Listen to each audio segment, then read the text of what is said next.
Jonah, is it true that we're supposed to do our faith alone as Christians? Or is that false? And why? Very good question, Mr. Pastor Jesse Stokes. It is your boy Jonah, coming back with another video here, hosting with Jesse. No, you're not supposed to do your faith alone. Seriously? Now here's why.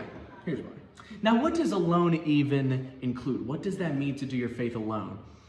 It means faith is not just between me and the Lord. No. Your faith is between you and the Lord in the long run, and your relationship with Him and the Lord. That is between you and God, of course, right? If you're having alone time with the Lord, I'm not going to be talking to Jesse while having my alone time with the Lord, or talking to anybody for that matter. In fact, Mark chapter 1, Jesus set the bar straight.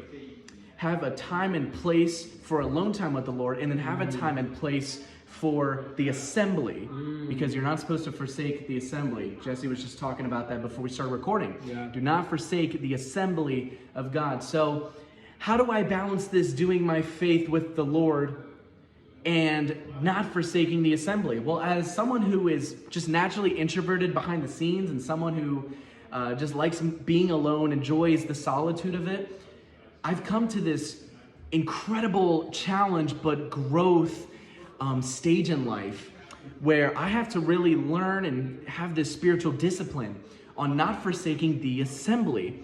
So a couple things I like to do is, one, exposure therapy. That is what psychology, that's what therapists, that's what social work and counseling call it. They call it exposure therapy, where you are putting yourself out there and you are just letting it rip, right? So for some people who might have fears, maybe fear of public speaking or a fear of spiders, I forget what phobia they call it, phobias in general, some people like to conquer that fear by literally stepping in front of that fear. I did that with my fear of Satan, where I just stepped in front of, the evil spirits. And I was like, listen, it's not even me, it is the Holy Ghost. So exposure therapy is the one thing that's really helped me. And I had to do it tonight just being here. It's okay, I'm gonna just expose myself.